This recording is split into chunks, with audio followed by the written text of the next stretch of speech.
Hello everyone, welcome to maths up to infinity. आज हम discuss करने वाले हैं कि किसी कॉम्प्लेक्स नंबर का आर्ग्यूमेंट किस तरह से फाइंड आउट करना है और कॉम्प्लेक्स नंबर को पोलर फॉर्म में किस तरह लिखते हैं। तो पहले बात करेंगे आर्ग्यूमेंट कैसे फाइंड आउट करना है। आर्ग्यूमेंट कह लो या फिर एम्पलीट्यूड बोलते हैं। तो कैसे फाइंड आउट करेंगे, हमारे पास कोई कॉम्प्लेक्स नंबर है जैसे z is equal to x plus iota y. तो यहाँ रियल और इमेजिनरी पार्ट्स के सभी साइंस के लिए, चाहे वो दोनों पॉजिटिव हों, चाहे एक नेगेटिव एक पॉजिटिव हो या फिर दोनों नेगेटिव हों, सभी साइंस के लिए आर्ग्यूमेंट कैसे फाइंड आउट करें वो देखेंगे। तो चाहे साइन कोई भी हो, सबसे पहला स्टेप एम्पलीट्यूड फाइंड आउट करने का ये होता है हमारे पास theta is equal to tan inverse mod लगा करके y ओवर x करना होता है। यानी y यहां ऊपर आ जाएगा इमेजिनरी पार्ट और यहां नीचे आ जाएगा रियल पार्ट। तो y ओवर x यहां मोड है, तो इसका मतलब साइन कोई मर्जी है, इसने क्या हो जाना है, पॉजिटिव हो जाना है। उसके बाद हम देखते हैं नेगेटिव और पॉजिटिव, कौन सा पार्ट नेगेटिव है और कौन सा पार्ट पॉजिटिव है। अगर ये दोनों x एंड y यानी रियल और इमेजिनरी दोनों पार्ट्स पॉजिटिव होते हैं तो ग्राफ पे इसे रिप्रेजेंट कैसे करते हैं ज्योमेट्रिकली। जैसे दोनों पॉजिटिव हैं तो ये यानी ये हमारी क्या होती है, रियल लाइन, और ये होती है इमेजिनरी लाइन। तो यहां दोनों पॉजिटिव हैं, इसका मतलब इस क्वाड्रेंट के अंदर आ जाएगा जो ये कॉम्प्लेक्स नंबर है, यहां कोई पॉइंट बन जाएगा x एंड y। और आर्ग्यूमेंट क्या होता है, एंगल। तो यहां हमें एंगल देखना है, तो वो एंगल कौन सा बनेगा जो हम ये थीटा फाइंड आउट करेंगे। यानी अगर दोनों पॉजिटिव हैं तो आर्ग्यूमेंट ऑफ z क्या आ जाएगा, यही जो हम थीटा लेंगे, यानी tan inverse y over x, जिसे हमने अभी थीटा नाम दिया, वो क्या बन जाएगा, आर्ग्यूमेंट बन जाएगा। और अगर x जो है वो नेगेटिव हो, यानी x तो हो लेस देन 0 और y हो ग्रेटर देन 0, यानी ये पॉइंट कहां चला जाएगा, अब x लेस देन 0 यानी इस तरफ और y ग्रेटर देन 0 यहां सेकेंड क्वाड्रेंट के अंदर आ जाएगा। जब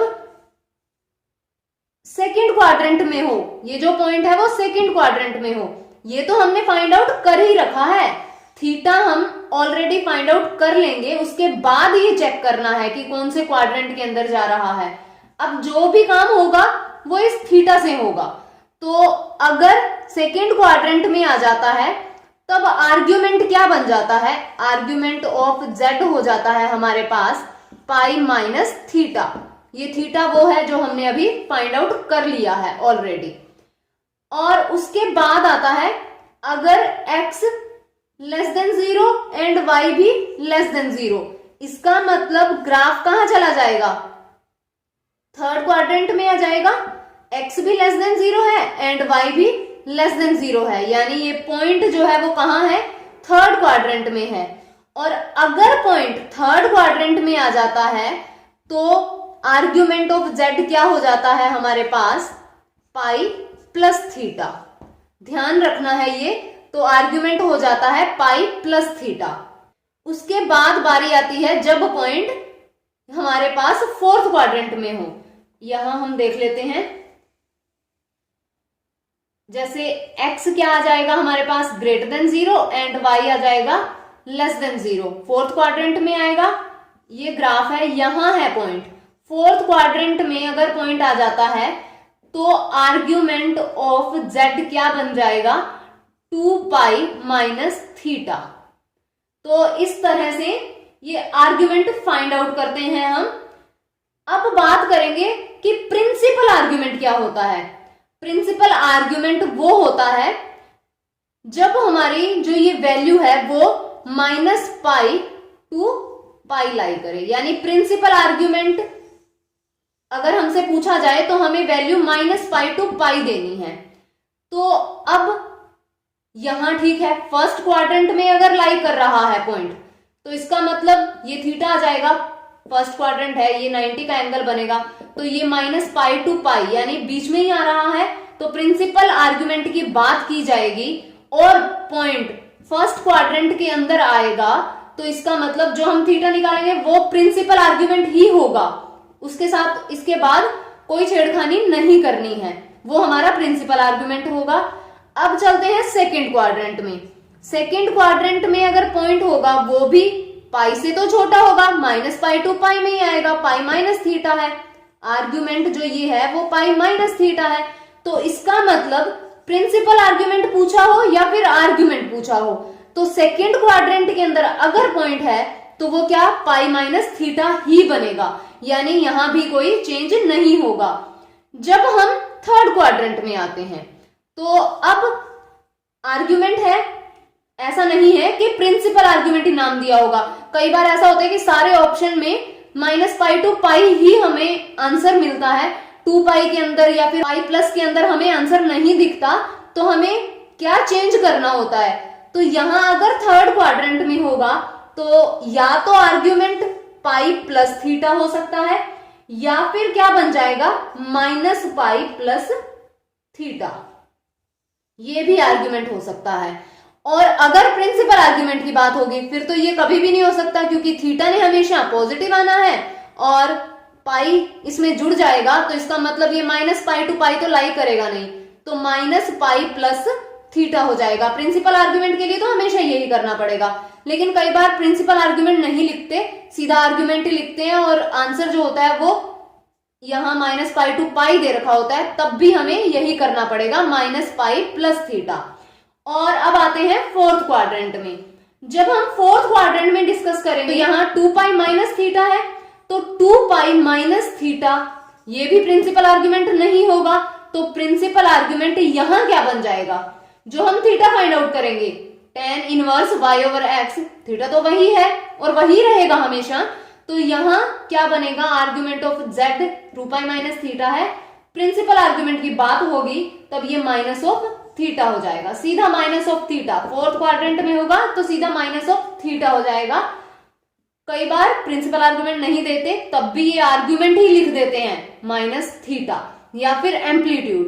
तो इस तरह से हम प्रिंसिपल आर्ग्यूमेंट कह लो या फिर आर्ग्यूमेंट या फिर एम्पलीट्यूड, इस तरह हम फाइंड आउट कर सकते हैं। और इसके साथ एक दो आर्ग्यूमेंट, जैसे आर्ग्यूमेंट और हमें यहां दे रखा हो रियल नंबर, कोई भी पॉजिटिव रियल नंबर, ध्यान रहे पॉजिटिव रियल नंबर दे रखा हो, जैसे 5 है, 5 का आर्ग्यूमेंट पूछ लिया, तो argument of positive real number क्या आएगा 0, और इसके साथ साथ आर्ग्यूमेंट अगर नेगेटिव रियल नंबर क्या आएगा हमारे पास पाई। ये थोड़ा ध्यान रख लो कि अगर पॉजिटिव रियल नंबर दे दिया फिर 0 आ जाएगा, आर्ग्यूमेंट नेगेटिव रियल नंबर का पाई आ जाएगा, आर्ग्यूमेंट ऑफ हमारे पास अगर पॉजिटिव इमेजिनरी नंबर हो, इमेजिनरी पार्ट, जैसे हमें कह दिया कि पाई बाइटा का आर्ग्यूमेंट, यानी अगर यहां पॉजिटिव इमेजिनरी पार्ट हो, सिर्फ इमेजिनरी प्योरली इमेजिनरी हो, तब हमारे पास आर्ग्यूमेंट क्या हो जाता है पाई बाय 2, और आर्ग्यूमेंट नेगेटिव इमेजिनरी पार्ट जैसे माइनस पाई बाइटा का पूछ लिया तो ये क्या हो जाएगा हमारे पास माइनस ऑफ पाई बाय 2। तो इस तरह से ये थोड़ा ध्यान रखने चाहिए। और इसके साथ आगे हम डिस्कस कर लेते हैं एक दो एग्जांपल्स। अब हमारे पास है क्वेश्चन 1 प्लस आइटा, हमें फाइंड आउट करना है इसका आर्ग्यूमेंट। तो सबसे पहला स्टेप थीटा फाइंड आउट करेंगे, tan इनवर्स इमेजिनरी यानी y ओवर x होता है, तो tan इनवर्स क्या बन जाएगा, y है हमारे पास 1 और x भी क्या है 1, tan इनवर्स 1 हो जाएगा। अब tan इनवर्स 1 क्या आएगा हमारे पास पाई ओवर 4 आ जाएगा, तो ये क्या आ गई वैल्यू थीटा की आ गई। अब हम देखेंगे कि ये पॉजिटिव नेगेटिव कहाँ है, कौन से क्वाड्रेंट में लाई कर रहे हैं, तो दोनों पॉजिटिव है, दोनों पॉजिटिव का मतलब फर्स्ट क्वाड्रेंट में अगर होगा तो ये जो थीटा होता है वही हमारा क्या हो जाता है आर्ग्यूमेंट हो जाता है, तो इसका मतलब यहां आर्ग्यूमेंट क्या बन जाएगा पाई ओवर 4 हो जाएगा। नेक्स्ट एग्जांपल है 1 plus iota over 1 minus iota, इस तरह दे रखा हो तब हम किस तरह फाइंड आउट करेंगे आर्ग्यूमेंट, तो यहां पहले रेशनलाइज करना पड़ेगा, 1 प्लस आइटा हो जाएगा, यहां भी 1 प्लस आइटा हो जाएगा, तो ये क्या बनेगा 1 plus iota square over 1 square minus iota square. तो ये बनेगा 1 plus iota square plus 2 iota over 1 minus iota square हो जाएगा। तो यहाँ ये -1 1 minus 1 plus 2 iota over 1 plus 1 हो जाएगा, ये कैंसल आउट।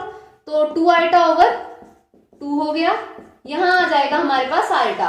तो ये इमेजिनरी पार्ट है सिर्फ, और यहाँ पॉजिटिव है, तो इसका मतलब क्या बनेगा, इसका आर्ग्यूमेंट π/2 हो जाएगा। ये सीधा ही, वैसे फाइंड भी कर सकते हैं, ऐसा नहीं है कि फाइंड नहीं कर सकते। तो ये tan inverse y over x होता है, y कितना है 1, x कितना है 0, tan इनवर्स ये क्या हो जाएगा इंफिनिटी हो जाएगा। तो ये कहाँ होती है वैल्यू π/2 पे होती है।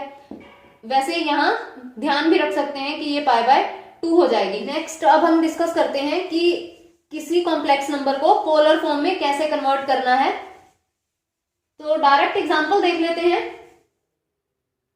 पोलर फॉर्म कि किसी भी कॉम्प्लेक्स नंबर को r cos theta plus iota, यहां ब्रैकेट है, साइन थीटा, इस फॉर्म में लिखना। यहां थीटा क्या होता है आर्ग्यूमेंट होता है, और r क्या होता है मोड ऑफ z, यानी जो हमें कॉम्प्लेक्स नंबर दे रखा है उसका मॉडुलस करना। तो एग्जांपल लेते हैं, ये पोलर फॉर्म है 1 plus 2 iota over 1 minus 3 iota. सबसे पहले सिंप्लीफाई करना पड़ेगा, इसे रेशनलाइज करते हैं।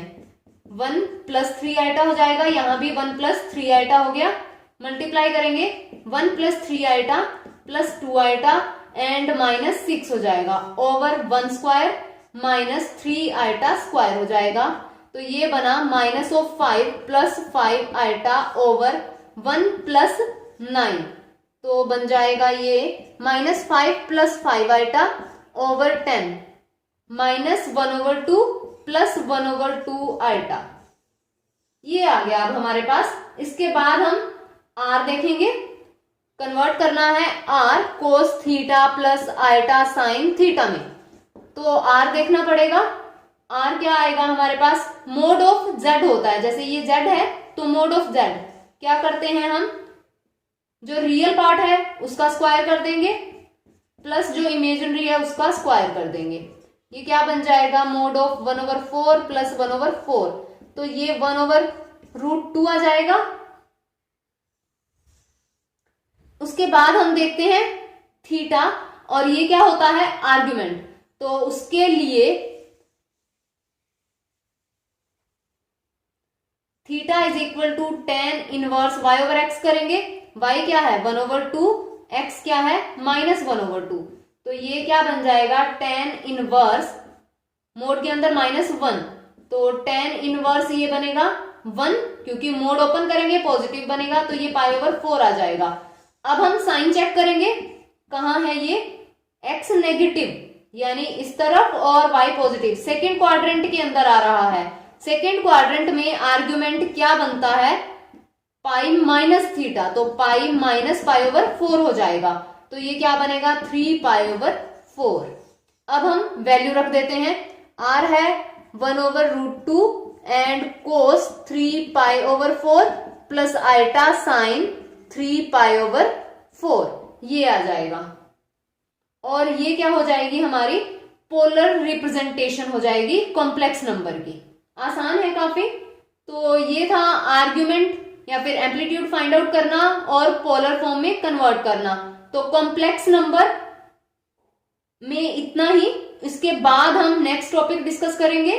और अगर वीडियो पसंद आए तो वीडियो को लाइक करें, शेयर करें एंड चैनल को सब्सक्राइब करें, बेल आइकन प्रेस करें ताकि आने वाली वीडियोस की नोटिफिकेशन आपको मिलती रहे।